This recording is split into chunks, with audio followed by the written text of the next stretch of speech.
Assalamu alaikum viewers, I hope all of you are fine. Welcome back to my channel Zen Study Instruments.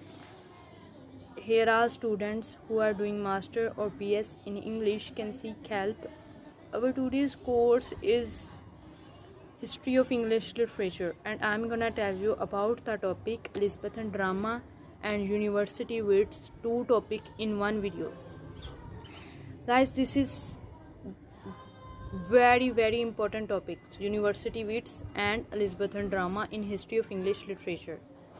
और video start करने से पहले guys आपसे request है, please subscribe my channel and press the bell icon to get notification of my new videos.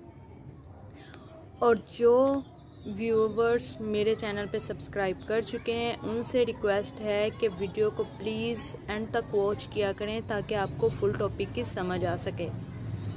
और अगर अच्छी लगे वीडियो तो प्लीज़ लाइक किया करें और अगर किसी और टॉपिक की ज़रूरत हो तो मुझे बेझिझक कमेंट्स बॉक्स में बता दिया करें। Now I am gonna start the topic Elizabethan drama during the Renaissance period or the Elizabethan period as it is popularly called. The most memorable achievement in literature was in the field of drama. Elizabethan drama Renaissance period और Elizabethan period के दौरान जो कि ख़ास तौर पर कहलाता है ड्रामे के मैदान में अदब की बहुत ख़ास अचीवमेंट्स के दौरान ड्रामे के मैदान में बहुत तरक्की हुई। University wits were a group of young dramatists who wrote and performed in London towards the end of 16th century. University wits एक नौजवान ड्रामा नगारों का ग्रुप था जिन्होंने 16वीं सदी के एंड में लंदन में लिखा और परफॉर्म किया। They are called university wits because they were the witty students of Cambridge and Oxford. ये सब यूनिवर्सिटी विट्स इसलिए कहलाते थे क्योंकि ये सब बहुत ज़हीन तालिब इल्म थे कैम्ब्रिज और ऑक्सफोर्ड यूनिवर्सिटी के। दे वर ऑल मोर और less acquainted with each other and more of them led irregular and uncertain life. और ये सब कम या ज़्यादा एक दूसरे से वाकिफ़ थे और कुछ इनमें से बहुत ही बेकायदा सी और अनसर्टेन सी ज़िंदगी गुजारते थे।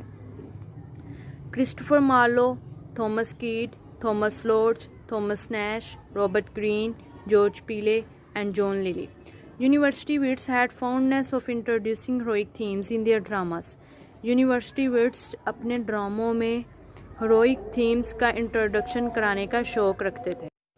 They often took it from the lives of great figures और ये अजीम फिगर्स से अजीम यानी कि शख्सियात की ज़िंदगियों से ये सब लेते थे। They gave heroic treatment to the heroic themes और ये हीरोइक थीम्स को हीरोइक ट्रीटमेंट देते थे। Their chief aim was to achieve strong and sounding lines और इनका बुनियादी मकसद मजबूत और नुमाया लाइनों को हासिल करना था। The best example was Marlowe और सबसे बेहतरीन मिसाल मार्लो था। Who is famous for his use of black words, जो मशहूर था अपनी खाली आयात इस्तेमाल करने की वजह से। Again the theme used in their dramas was usually tragic in nature और दोबारा जो इनके ड्रामों में थीम इस्तेमाल हुआ वो आम तौर पर अलमनाक था फितरत में। The only exception was Lyly और अस्तस्ना लिली था। His the women in the moon in the first example of romantic comedy.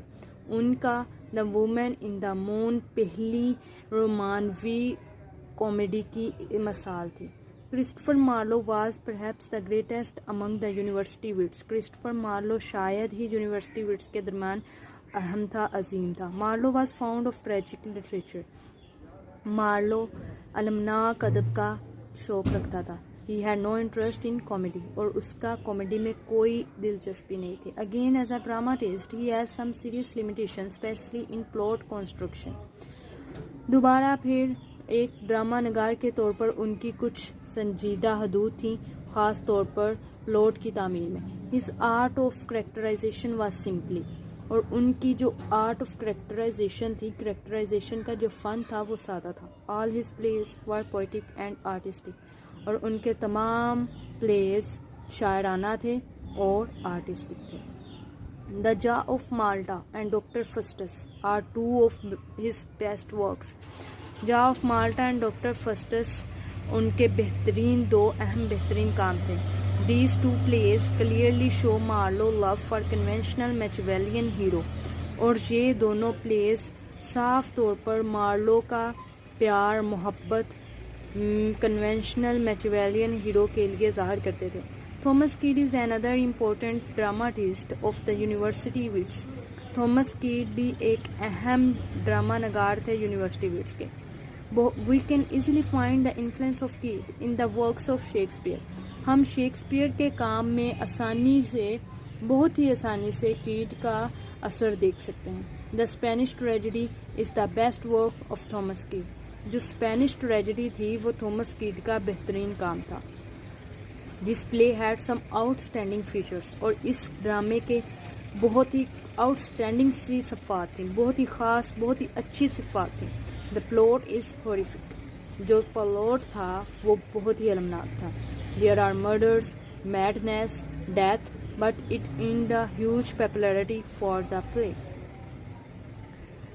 वो वहाँ पर कत्ल भी थे, पागलपन भी था, मौत भी थी, लेकिन फिर भी इस प्ले ने बहुत ही ज़्यादा शोहरत हासिल की. Thomas Lord was a lawyer by profession but he gave his career and took literature as career. Thomas Lord पेशे के पेशा वराना तौर पर एक वकील थे जिन्होंने बाद में अपना ये पेशा छोड़ दिया और लिटरेचर अदब को पेशे के तौर पर पिकअप कर लिया. He wrote only few dramas. और उन्होंने बहुत कुछ ही ड्रामा लिखे. Rosalind is the most famous of his romantic comedies.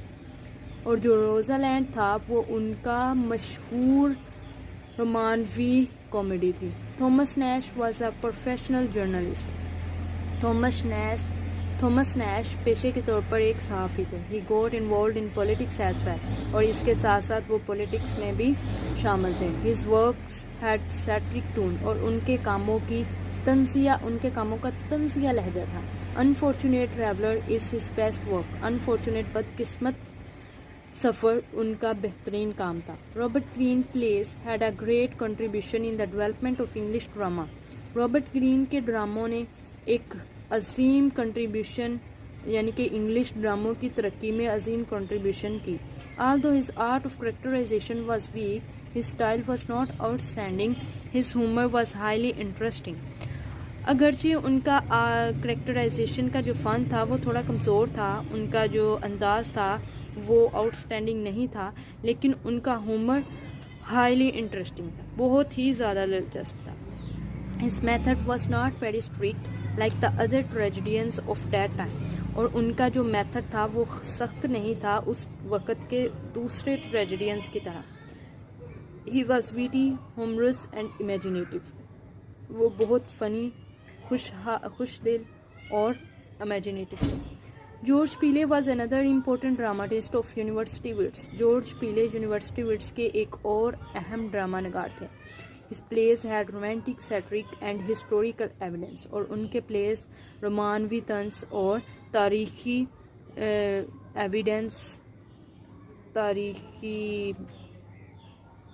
Evidence को ज़ाहिर करते थे.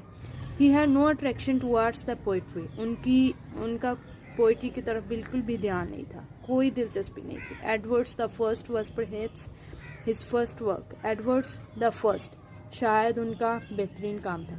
John Lilly was another dramatist who had a strong interest towards the romantic comedy. John lily एक और ड्रामा नगार थे जिन्होंने बहुत ही मजबूत इंटरेस्ट था जिनका रोमानवी कॉमेडी की तरफ. His comedies were marked by elaborate dialogues, jest and retorts. और उनकी कॉमेडी मकालमों, जेस्ट और रिटोर्ट से बड़ी थी. We can find his influence in Shakespeare comedies. हम इनका असर शेक्सपियर की कॉमेडीज़ में देख सकते हैं. Midas is one of the most important work of John Lyly. Midas जो था वो जॉन लिली का एक बहुत ही अहम काम था. Conclusion. thus we can conclude that university wits have much influence in the history of English drama. बस हम नतीजे के तौर पर यूनिवर्सिटी विट्स का जो असर था वो इंग्लिश ड्रामा की तारीख में बहुत ही ज़्यादा था। Their drama specially the romantic comedies are of a great height. उनके ड्रामास ख़ास तौर पर रोमानवी कॉमेडीज़ अजीम ऊंचाई पर हैं। We can find their influence in later dramas of the Elizabethan drama, और हम आसानी के साथ इनका असर एलिज़ाबेथन ड्रामा के बाद में आने वाले ड्रामा में देख सकते हैं। गाइस, ये था आज का topic Elizabethan drama with university wits, 2 topics in fun video. Thanks for watching this video. अच्छी लगे वीडियो तो please like my video and share my video, और प्लीज़ रिक्वेस्ट है एंड तक वॉच करें ताकि आपको फुल टॉपिक की समझ आ सके।